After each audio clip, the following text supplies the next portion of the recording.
pejabat takut masuk dusun saya karena takut jabatannya lengser. Lah terus kalau tukang kayu takut masuk dusun saya ini takut apa?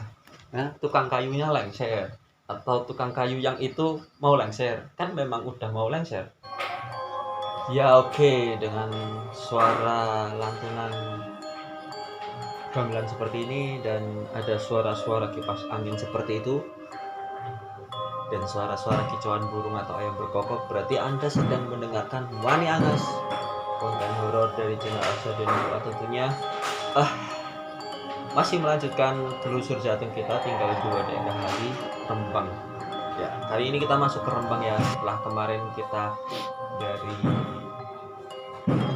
Jeporo. Lupa saya. Kudus ke Jeporo. Pati, kemarin kita dari Pati membahas tentang urban legendnya di sana. Kita kali ini masuk ke Rembang. Di Rembang ini ada apa? Ada cerita apa? Ada kisah apa? Silahkan disiapkan dulu cemilannya, kopinya, sebatnya atau apapun itu. Karena kita akan mulai cerita dari Rembang yang kita ambil dari liputan6.com. Ceritanya seperti apa? Silahkan didengarkan.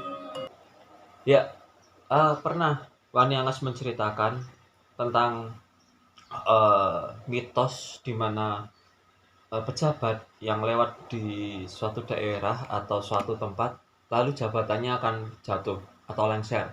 Nah, itu pernah diceritakan di Kediri di mana itu adalah jembatan. Nah, ini juga mitos seperti ini juga ada di Rembang, yaitu ada di Dusun Ngaglik di Kabupaten Rembang sana. Dusun Ngaglik ini letaknya boleh kalian pendengar lihat di Google ya. Silahkan googling sendiri Desa Ngaglik, Dusun Ngaglik bukan desa ya, Dusun Ngaglik ini. Di sini banyak mitos yang beredar kalau ASN atau pejabat, bahkan ASN ya, tingkatnya ASN, kalau masuk ke daerah Dusun Ngaglik ini maka jabatannya akan lengser. Pernah ini dimulai dari dulu pernah ada seorang pejabat publik di daerah Rembang sana masuk Dusun Ngaglik lalu jabatannya lengser. Itu bukan sekali 2 kali, namun berkali-kali. Hingga akhirnya pun hanya sekelas bidan desa dan penghulu juga takut untuk masuk ke daerah dusun ini, Dusun Ngaglik ini. Dilansir dari liputan6.com, ada seorang warga di situ bernama Sukarjan. Pak Sukarjan ini, Sukarjan apa Sukarjan ya? Pak S ini berjuang untuk mengubah mindset kalau Dusun Ngaglik itu sebagai dusun pembawa sial. Memang menurut penuturan Pak Sukarjan, dulu ya banyak sekali bidan desa yang tidak mau mengurus kelahiran bayi yang ada di dusunnya ini, di Dusun Ngaglik ini. Kalau ibu-ibu mau melahirkan harus ke desa seberang, dusun seberang, Dusun Jasem namanya, di dusun sebelahnya, untuk melahirkan. Kan nggak mungkin ya bayi lahir harus dibawa jauh pindah dusun. Selain itu, menurut pengakuan Pak Sukajan ini, di Dusun Ngaglik ini kebanyakan bayi di Dusun Ngaglik ini tidak pernah tersentuh oleh bidan. Ya karena tadi bidan desa, penghulu, atau pejabat-pejabat lain tidak mau masuk ke Dusun Ngaglik ini. Karena mitosnya kalau masuk Dusun Ngaglik maka jabatannya akan lengser. Nah, selain jabatan lengser itu, ternyata ada juga beberapa kejadian. Ini menurut pengakuan Pak Sukajan sendiri ya. Ada saat itu di Dusun Ngaglik ini pernah ngundang pagelaran ketoprak. Tiba saja panggungnya rubuh, sound systemnya rusak. Seperti itu pernah terjadi di Dusun Ngaglik ini saat menanggap ketoprak. Hingga akhirnya pada suatu waktu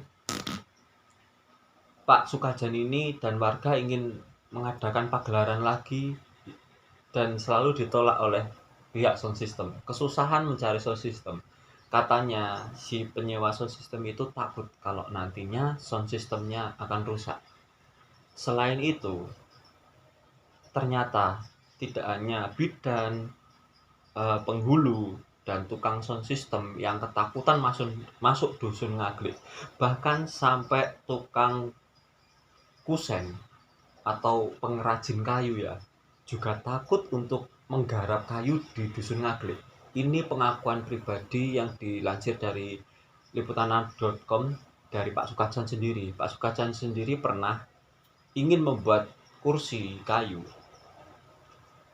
Dia harus rela menggotong kayunya sendiri itu ke dusun sebelah untuk digarap oleh tukang kusen pengrajin kayu itu, karena si pengrajin kayu itu tidak mau masuk ke dusun Pak Sukajan ini, dusun Ngaglik ini. Pak Sukajan pun yang keheranan ya, berpikir gini, pejabat takut masuk dusun saya karena takut jabatannya lengser. Lah terus kalau tukang kayu takut masuk dusun saya ini takut apa? Nah, tukang kayunya lengser atau tukang kayu yang itu mau lengser? Kan memang udah mau lengser, tahunnya sudah habis. Nah, selain mitos-mitos tadi di mana orang-orang takut jabatannya lengser kalau masuk ke dusun Ngaglik ini, apalagi ASN ya atau pejabat publik ya. Selain itu Pak Sukajan juga pernah menemui beberapa orang yang ngalap berkah lah, bisa dikatakan seperti itu. Datang ke dusun Ngaglik minta tanah di area pesarean katanya untuk ngalap berkah. Terus ada juga beberapa orang yang mencari bisa dikatakan pesugihan di daerah dusun Ngaglik itu. Entah uh, apa ya alasannya kenapa banyak orang mencari hal-hal tersebut di dusun Ngaglik. Pak Sukajan yang memang dari lahir ada di dusun Ngaglik mengakui bahwasanya mitos tentang takutan ASN atau pejabat publik yang masuk dusun Ngaglik itu akan lengser jabatannya itu sudah ada dari sebelum Pak Sukajan lahir. Sebenarnya mediasi-mediasi tentang bagaimana menolong dusun Ngaglik ini agar tidak didiskriminasikan itu sudah ada. Pak Sukajan pernah mengajak beberapa pejabat tinggi di Kabupaten Rembang untuk datang ke dusun Ngaglik. Namun janji tinggal janji dan itu tidak pernah terjadi. Banyak pejabat yang tetap takut masuk untuk berkunjung ke dusun Ngaglik ini. Ini kejadian tahun 2019, entah 2020, 2021, 2022, 2023, apakah ada pejabat publik ASN yang masuk dusun Ngaglik? Manianga sendiri tidak tahu ya.